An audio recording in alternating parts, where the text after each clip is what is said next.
America Bangla channel. Amra niropekho noi. Hello, welcome to Bangladesh Weekly Roundup. Ladies and gentlemen,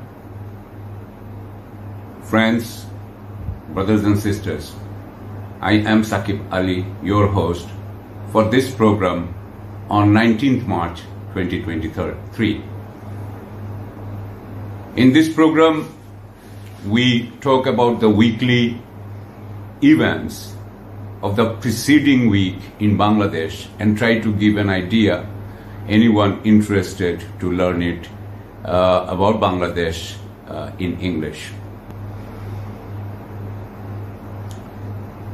We think that the events of the past week, when we discuss this, as you will see, that it in a way shows us an unraveling of a kingdom based on vice and sin.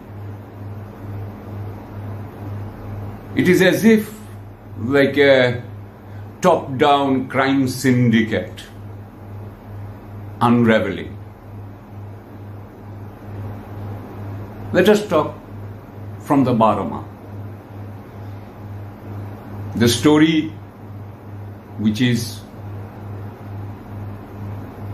the talk of the town for last 2-3 days, is an Arab jewelers in Dubai, where the proprietor of that jewelry, Mr. Arab Khan, has been found to be actually Mr. Rabiul Islam, who had killed a police officer 4 years back in Banani, in the area that I live, in one of these areas, in flats, in this area somewhere close by, I guess. And then he was arrested, but got a bail after 3 days. And then he fled to in India. From India, he got some papers, and then he went to Dubai. His business was running honey traps for people of means, and then to blackmail them. And he tried to do the same thing with this police officer, and when he failed, he killed him. Now, the thing is that there was a lot of rumor that this man, after killing a police officer, could go to get a bail and get out. He was connected to a retired police officer. I was in a program where one of our leading intellectual, public intellectual, was saying that he cannot even utter the name of this police officer. And then we got a Facebook post from Mr. Benazir Ahmed, retired IG. He says that he is not in any way associated with this man. We don't know. Now, this man is supposedly doing the same thing in Dubai. And this also reminds me that there was this lady who was a leader of Awami League, who used to run a prostitution ring in one of the top hotels in Bangladesh, and then she got caught. So this is what I'm talking about the sin and the vice that is permeating at the bottom. When this is happening, at the same time, this film actress, Mahia Mahi, she gets arrested by the police. And she alleges that the police commissioner of Ghazipur district, which is the commercial district beside Dhaka, most important industrial township, the police commissioner, he allegedly took a bribe of $150,000 and had lodged cases against her. She was taken to the jail in the noon By afternoon, because she's also a leader of a member of Awami League, and her husband is a very leader of Awami League, so she got up by bail. I'm not against her getting bail, but it reminds me of a younger brother of the same cadet college, Mushtaq. He didn't get any bail. He suffered in the same act, Digital Security Act, and then he died, which we will never forget. So this is the state of law. Now talk about state of law. So I have talked about police commissioners and all that. And then these lawyers of this actress, they said they forgot to ask the judge for bail in the noon. So they get the chance to ask for bail in the afternoon also. And others don't. It is in this week that in Supreme Court Bar Association, Awami League lawyers were fighting the BNP lawyers. And can you see that all the lawyers are divided into parties? And they had physical altercation. They brought in police. With the police, they beat up the lawyers, kicked them out, and they rigged the election of the Supreme Court Bar Association. This has never happened in the history of Bangladesh. In the history of for last many years, the Supreme Court Chief Justices have been harassed, insulted, in certain cases even manhandled allegedly at the highest level. But now we see all the lawyers are fighting, and the opposition supporting lawyers are kicked out. So this is the state of the lawyers of our highest court. So police, and this is law. In the meantime, Bangladesh's foreign exchange reserve has dwindled to $19 billion if we calculate it according to IMF, which is the realistic picture. And the things are getting more precarious, I think, day by day. In the meantime, Rajuk has come out with a foreign funded study. According to this study, just north of us, we have this Madhupur fault line. If this in Madhupur fault line, a 6.9 Richter scale earthquake, if that happens, then, which is the chance is not too low actually, it is quite risky. We are, people say that there could be one. The death would be, if it happened during daytime, it would be 210,000 people. Wounded would be 230,000 people.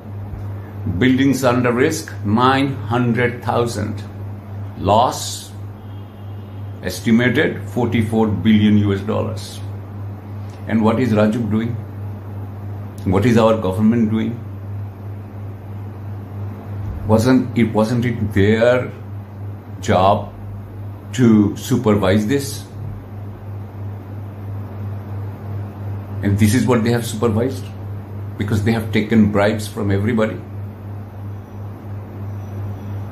Who will be responsible?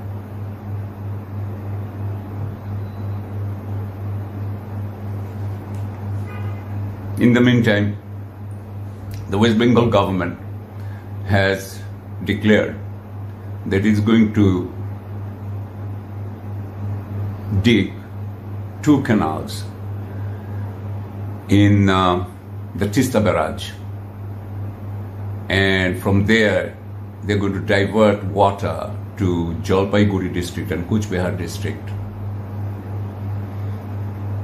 They have also announced that in Darjeeling Hills they will set up 3 hydroelectric plants. Of that, from because of two, there will be diversion of water from Tista Barrage. In 1985, we used to get 6,700 cubic of water. Now we get, in dry season, 1,200 to 1,500. I mean, this 6,700 we used to get in the 10 last days of March in 1985, when the barrage, the Tista Barrage, the Gajol Toba Barrage has not been yet built. But because of this barrage, now we get, in the dry season, 1,200 to 1,500 cubic. That is what? 1/5.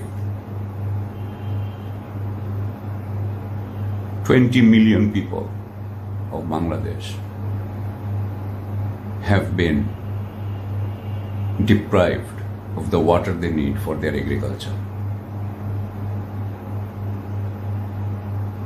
And Bangladesh government has made has not taken any strong position regarding this.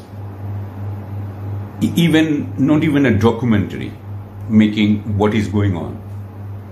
The government, I think, also wants to hide this. Because to them, the support of Indian government for this government's authoritarian rule, autocratic rule, that is more important to them.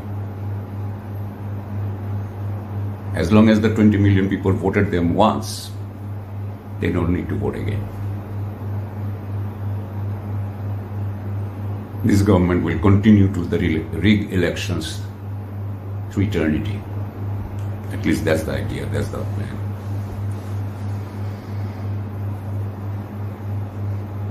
In the meantime, this happens, but we are not going to discuss what can we say. All this is happening because of one person, as far as I'm concerned. It's actually, not only I am concerned, people know. It is only one person has the power in this country. And that is our Prime Minister, Sheikh Hasina. So, regarding Prime Minister Sheikh Hasina, certain things happened. 3 things happened during this week. She went to Qatar and she gave an interview with Al Jazeera. During this week, there was an open letter in Washington Post by 40 leading citizens of the world asking Prime Minister Sheikh Hasina not to harass our only Nobel laureate, Professor Yunus, and our Prime Minister, after coming back to Bangladesh, had given a press conference too. I want to say a few words for each events. I saw that interview in Al Jazeera. I think the journalist, the interviewer, being a British man, did an excellent job. And he actually clarified, or because of his question, our Prime Minister clarified her position regarding Bangladesh's political future. And she had said that she will make no change, she will make no compromise. Others don't deserve any real shot at power, I guess. And that she will hold the election just as she had done in 2014 and 2018.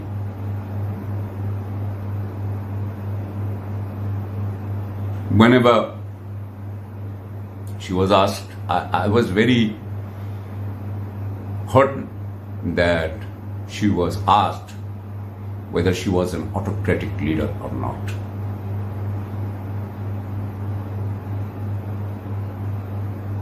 And she was taken aback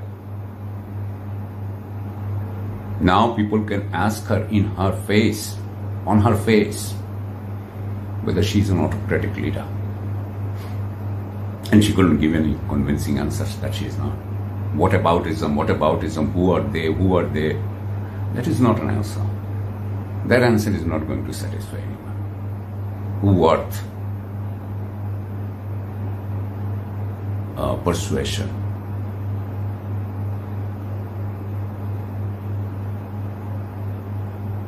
I think her desperation came out in the press conference and again in the interview, that she has no answer to the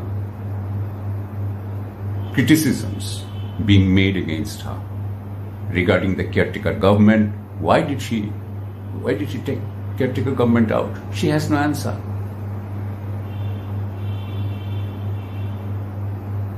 Actually, a few years back she had said, I remember she had, and this was reported in Bangladesh newspaper, she had said in her those moments when she is absolutely frank and honest, that she thought that she needed 10 years to stay in power, to show development so that she will be re-elected by the people.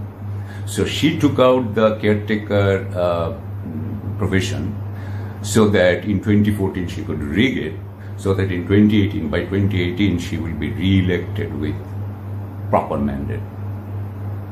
At least that's what she meant. She said that so that 10 years we need to do the development. But she doesn't understand what development is. The people around her don't understand what development is.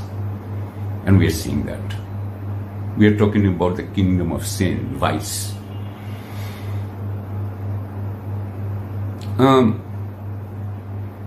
Sheikh Hasina's the letter, regarding the letter in Washington Post, the open letter, I think there has been quite a bit of confusion. Some people said, why is there, it's an advertisement. Sheikh Hasina in her press conferences, this is an advertisement. I have heard journalists say that why wasn't news made first? For their benefit, I would like to explain that I think that as far as in America it is concerned, when people want to make a statement, they take out an ad in New York Times or Washington Post when they are trying to draw the attention of the federal government of the United States. There is no other way where 40 people's signature could be described and that their statement could be put up for the people of the United States. And once that happens, then news is developed from that.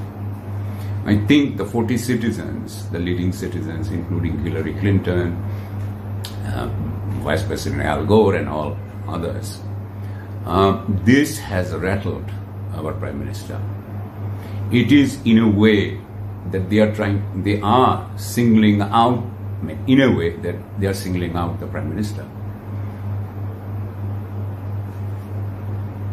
for harassment and for creating all sorts of legal problems for Professor Yunus in Bangladesh.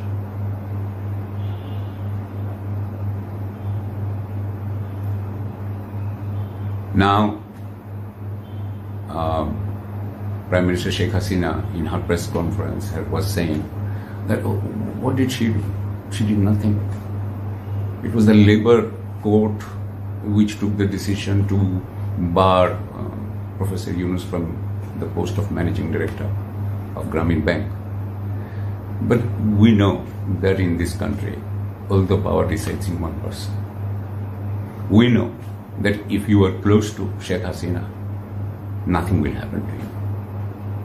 And if you are somebody who Sheikh Hasina thinks that that person is the enemy of her, she can do anything.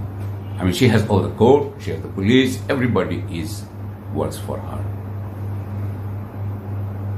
we do not have any rule of law. We have rule of Sheikh Hasina. So this is one of her way of combating that. When things get hot, then she starts to say, what about them? She says in 1975, her, brings out that terrible Nice, terrible tragedy up to get sympathy for her actions, which actually do not merit any sympathy. Yes, she deserves all the sympathy for the tragic events of 75, but she doesn't deserve sympathy for the actions she's doing here. And so this is her situation. As this unraveling is taking place, and I do think that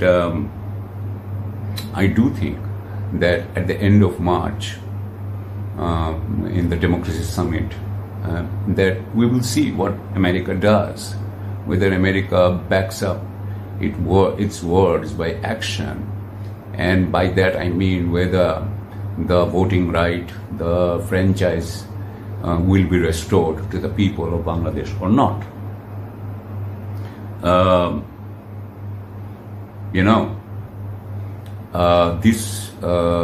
Just in this week, ICC, the International Criminal Court in Hague, has issued an arrest warrant for Vladimir Putin. Next week, according to Mr. Donald Trump, he is supposedly going to be arrested on Tuesday. If not Tuesday, maybe sometime next week. Because there will be a criminal indictment for his alleged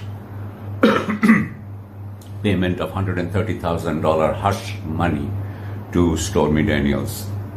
I don't want to explain that thing, but what I'm trying to say is that this is not a good time.